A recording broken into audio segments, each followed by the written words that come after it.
के लिए अपनी उर से, अपने हृदय से करुणा का स्रोत करना। हृदय से क्यों कहा, उर से क्यों कहा? कि संसार में यदि सर्वाधिक निर्मलता कहीं है तो इस उर में होती है।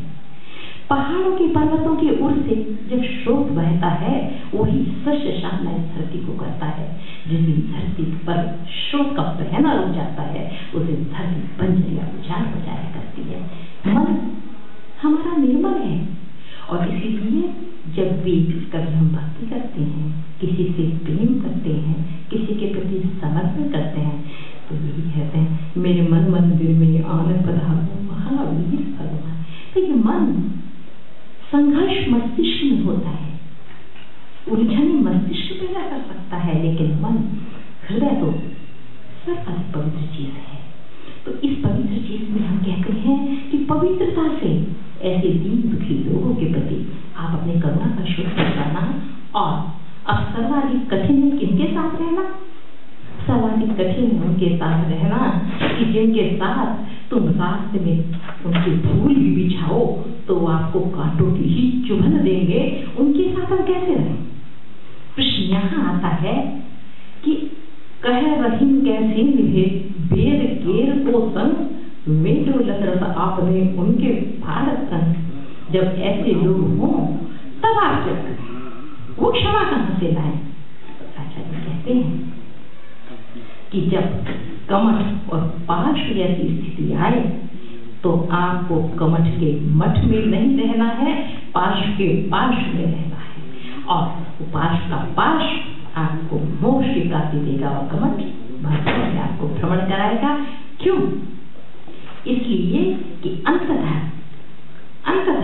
सुख उसी स्थिति में है कि जब हमारे साथ विरोधी हो, वह पथ क्या पथ की कुशलता का, जब पथ में बिखरे शून्य न हो और ना की धैर्य परीक्षा क्या यदि बाधाएं प्रतिकूल न हो, उसी समय परीक्षा के क्षण होते हैं। और ये वैर महादुखदायी है, ये वैर न वैर मिटाता है और ये वैर निरंतर प्राणी को व्याकुल करके भटकाता है। तो इस भटकन से बचने का सीधा सा उपाय है कि कोई कुछ भी करे, यदि वो नहीं भी मानते हैं तो हमें वो ग्रंथि नहीं बनानी है और हमें अपने घर क्षमा कर देना है। यदि हर एक को ये भाव हुआ कि वो क्षमा ही कर रहा है तो फिर विरोध कौन करेगा? आपके प्रति अपराध है, आप मेरे दुश्मन है और आप भी मुझसे क्षमा मांगने आ रहे हैं, मैं भी आपसे क्षमा मांगने आ रहा हूँ, तो हो गया मेरा। तो इसलिए दूसरों से नहीं अपने से ही हमें प्रारंभ करने का पाठ आचार्य देते हैं। अब हम इस क्षमा की जब यात्रा में आते हैं और तब को हमें इससे संबंधित देखना है, तो मैंने जब इसको देखा तो मैं आश्चर्यचकित हो गई कि क्षमा और क्षमापना तक की यात्रा में 4 कषाय और 5 पाप, इन्हीं सब के बीच कब खड़ा है। आप तब को बीच में देखिए और इस तरफ 4 कषाय और 5 पाप, इन्हीं में ही आपके क्रोध, इसी में मान, इसी में माया, इसी में लोभ, इसी में असत्य, इसी में असंयम, इसी में संकीर्णता, इसी में संग्रह और इसी में कुशलता समाहित है। तो 5 पापों के बीच तब अपने गौरव से खड़ा है, अपनी सुवास से खड़ा है और 4 कषाय और 5 पापों के नाग सने के बीच पुष्प सा मुस्कुरा रहा है। और न केवल मुस्कुरा रहा है बल्कि अपने सौरभ से उन 4 कषायों को भी, उन 5 पापों को भी सद्गुणों में परिवर्तित करने के लिए हम प्रेरित कर रहा है। और क्षमा के बाद का 7वां नंबर आता है, तब का 7वां नंबर आता है। इससे पहले 6 है। देखिए अंक गणित की तरह से, अंक विज्ञान के माध्यम से आपने सबको देखा मैंने, तो तब के इस तरफ 6 है, 6 गुण है और इस तरफ 3 गुण है और तब को हटा दीजिए तो 63 हो जाता है और तब के माध्यम से 63 शला का पुरुष पैदा करते हैं। मैंने देखा कि तब में क्या है, हम सर्वाधिक यदि घबराते हैं तो तब से घबराते हैं, लेकिन ये 10 लक्षण हमें निश्चित रूप से तपस्वी बना देते हैं। अनुगत क्या है? 5 पापों का एक देश त्याग अनुग्रह और 5 पापों का सर्वदेश त्याग महाव्रत। हम जब पहले ही पांचों पापों का त्याग कर रहे हैं तो अनुग्रही हम बन गए हैं और तब की तरफ हमारे कदम बढ़ रहे हैं। और निश्चित रूप से जब तप आ जाता है, जब ये 6 गुण हमारे अंदर समाविष्ट हो जाते हैं, तो उसके बाद रह क्या जाता है? त्याग। उसके बाद रह क्या जाता है? त्याग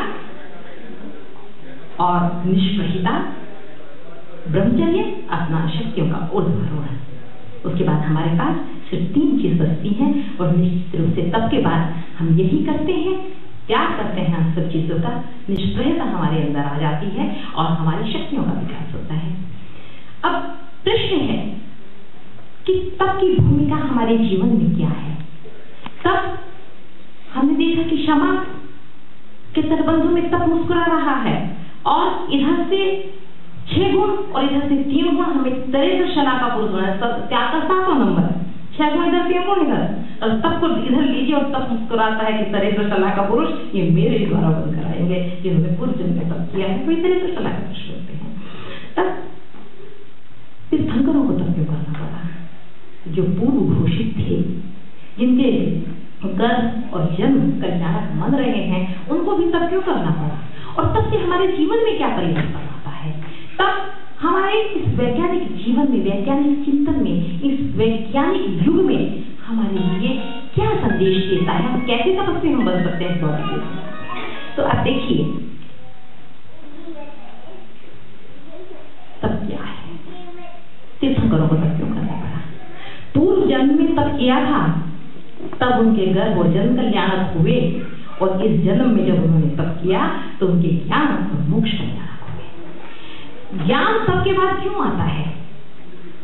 तप के बाद ज्ञान क्यों आता है? तब ऐसा हमारे अंदर क्या परिवर्तन करता है? ये सोचने का विषय है। तीर्थंकर जन्म से ही मति श्रुत अवधि ज्ञान के धारी हैं, और ये 3 गुण, ये 3 ज्ञान यदि हम में हो जाए तो इस विश्व को चमत्कृत करने के लिए पर्याप्त है। देखिए, इसके बाद भी वो तप करते हैं और ज्ञान की खोज और शोध करते हैं। क्यों जाते हैं वो? क्या होता है प्रकृति में और क्यों जरूरी है ये तप? क्या विज्ञान है तप का? आपने पढ़ा है, आइंस्टीन ने क्या कहा है? आइंस्टीन ने कहा है कि science without religion is lame and religion without science is blind. यदि साइंस के साथ धर्म नहीं है तो वो गतिहीन हो जाता है। लैम माने लंगड़ा, लंगड़े में गतिहीन। साइंस की गति किससे बढ़ती है? धर्म से। धर्म क्या है?